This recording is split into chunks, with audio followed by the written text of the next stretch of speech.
Bruno, Oui. merci de venir témoigner. Est-ce que tu pourrais nous dire pour quelle raison au départ tu t'es lancé dans ce coaching avec nous?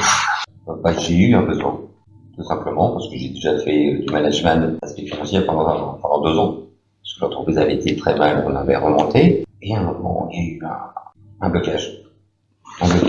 Le cerveau, j'ai fait un pas d'un coup. Ça me prend rentrer. Ça t'as du mal à le dire. Alors pour te laisser 2 secondes pour reprendre, je vais préciser quand même, parce que là Bruno vient quand même nous dire j'ai fait un burn-out. Il faut savoir que ça fait pas si longtemps que ça que tu arrives à le dire. Exactement. Pendant longtemps, il se présentait en disant j'ai eu le Covid. Oui. Voilà. Oui. Il a été mal pendant plusieurs semaines. Oui, c'était le virus. Voilà, exactement. Oui.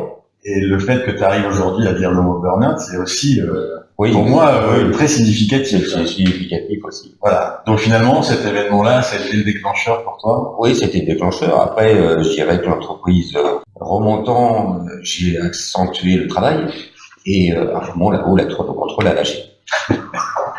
La tour de contrôle, c'est Bruno. C'est voilà. ça qui se surnomme. Donc j'ai eu vraiment besoin et avec beaucoup d'irrité, j'envoyais balader tout le monde, aussi bien familial que professionnel.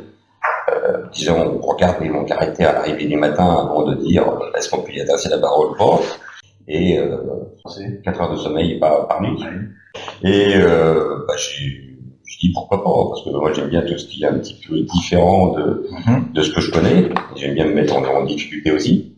Et donc on a commencé. Tu t'es mis en challenge et voilà. tu t'es lancé là-dedans. Alors finalement, ta demande, ton point de départ, ta demande dans ce coaching, c'était quoi? Tu te souviens? Surtout de me soulager. Ouais. Tu travaillais combien d'heures par jour à l'époque?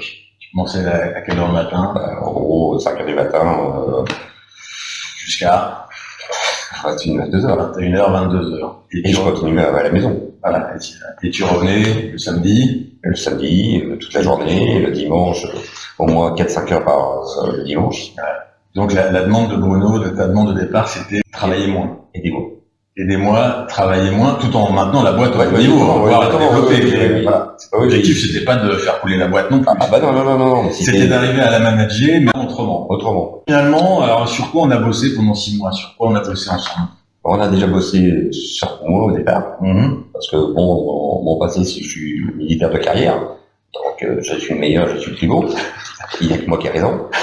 J'ai aussi conditionné au niveau familial, la première place, il n'y a que celle-là qui existe. Les autres, ça ne compte pas. C'était un gros travail. Ton éducation à toi, c'était ça. Toujours le meilleur, et si t'as pas le numéro 1, ça vaut pas. Ça. Et donc finalement, on a bossé là-dessus. Oui. Mais maintenant, qu'est-ce qui a changé dans ta façon d'être tous les jours au boulot? Mon personnel dit, ça c'est maintenant. Il y avait avant, et maintenant c'est maintenant. Heureusement que t'as pas connu avant, parce que sinon, c'était autre chose. Et même, j'en ai un qui est rentré de 4 mois de maladie. Ah oui, effectivement. Il a vu le changement. Voilà. Et au-delà des effets sur toi, quels effets t'as vu sur ton équipe? Sur mon équipe, c'est pareil, il a fallu que j'apprenne à déléguer. Parce que j'avais deux mots qui étaient en permanence, c'était la tour de contrôle, j'écoute.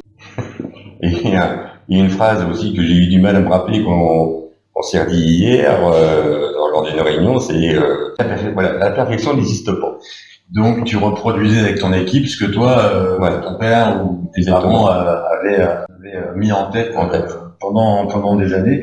Et la tour de contrôle, j'aime bien ce mot-là parce que effectivement, tu étais une personnalité à être dans l'hyper-contrôle. Je veux tout savoir.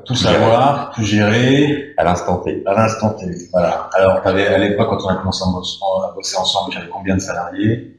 Quand on a commencé ensemble, j'avais 8 salariés. Déjà, tu avais 8 personnes, tu voulais tout savoir. Oui.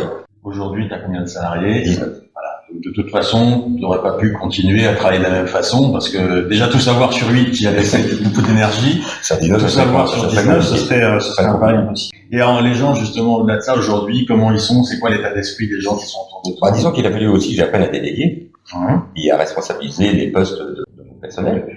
Donc, en l'occurrence, il faut savoir que j'ai 2 équipes maintenant. Alors, moi, j'ai 3 équipes. J'ai l'équipe, bureautique, entre guillemets, commerciale et gestion. J'ai l'équipe, parce que je fais du bois de chauffage et du granulé, donc il y a 7 personnes. Et j'ai la partie pétrolière, où il y a des chauffeurs. Et donc, il a fallu que j'arrive à responsabiliser et déléguer des tâches à chacun en leur donnant une certaine autonomie. Ce qui n'a pas été évident. Donc pour ça, je me suis installé un bureau de direction pour réfléchir. Alors qu'avant, j'étais avec tout le monde. Donc, je recevais les clients, les commerciaux, les chauffeurs, les engueulades, tout ce que vous voulez dans le même bureau. Donc, c'est pas évident. C'était pas simple. Finalement, au départ, finalement, ta journée de travail qui était à rallonge, que tu décrivais tout à l'heure, c'est aussi parce que tu faisais tout. Tu faisais le commercial, la gestion, le patron, le chauffeur, le livreur, tu faisais un peu tout. Et père et tout en même temps dans la journée. Donc, c'est pas, parce que mon épouse travaillait avec moi et ma fille aussi. Et aujourd'hui, finalement, tu as pris ton rôle de patron, tu arrives à t'isoler et pouvoir réfléchir. Oui, parce que dans l'équipe, j'irai au standard, aux gestion, ils sont 3, donc ils sont autonomes. Maintenant, j'ai mon chef d'équipe qui, lui, s'occupe de tout mon personnel, au niveau planning, au niveau organisation. Et moi, je supervise, j'irai en gros, les difficultés.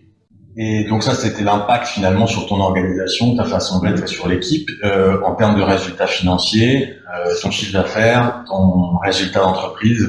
Que sont-ils devenus? Alors, déjà, de 8 en un an, de 8, on est passé à 19, le 20e arrive là dans 15 jours. C'est pas fini. Au niveau véhicule, c'est pareil, je suis passé de 5 véhicules à 14.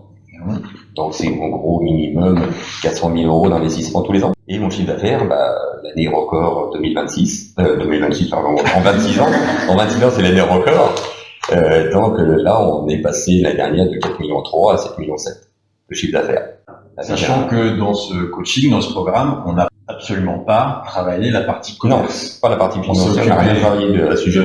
Toi, et ta façon de manager et d'organiser l'équipe. Finalement, ça a eu un impact phénoménal sur le travail de tout le monde, qui a fait que le chiffre d'affaires a grossi. Donc c'est pas obligatoirement qu'on a plus de salariés, puis on va avoir peut-être plus de problèmes de gestion, mais au niveau résultat.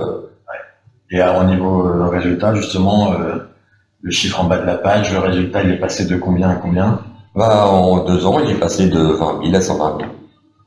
Et avec une note A++ à la Banque de France. Parfait. Donc, et donc tu vas pouvoir continuer en plus à développer, investir, embaucher encore, parce que maintenant la machine est lancée, la machine est rentable, la machine.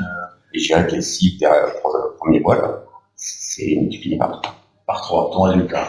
Bel objectif. Et alors, le mot de la fin, qu'est-ce que tu pourrais conseiller à un autre chef d'entreprise s'il était dans la même situation que toi aujourd'hui? Alors je dirais qu'au départ, qu'est-ce qui va me casser les pieds? J'ai 6 ans de carrière, je sais tout, c'est moi qui crée, donc il va rien m'apprendre. Et non, c'est faux. Parce qu'il faut le vouloir pour avoir justement ce fameux résultat à l'issue. Et finalement, tu as accepté surtout le plus essentiel. Se remettre en question. Remettre en question. C'est ce qui est le plus dur. Effectivement, et remettre en question 26 ans de pratique de ta part, d'une boîte en plus que tu avais reprise de ton beau-père, donc il y avait encore 25 ans d'histoire avant, et que tu as lutté contre 50 ans d'histoire, en fin de compte. C'est ça que tu as remis en question. Voilà, exactement. Et c'est pas renier ce qu'a fait ton beau-père, ce que tu as fait avant. C'est juste que te dire que maintenant, avec ce travail, tu vas plus loin. Et maintenant, l'avantage, c'est que je peux jouer dans les cours des grands. Voilà, tu joues dans les cours des grands. Et donc, tu es un patron, comme tu le dis. Je mets la chemise blanche comme était ma chemise dès le départ. L'objectif de Bruno, c'est d'être un patron en chemise blanche. Voilà. Parfait. Merci Bruno. Voilà.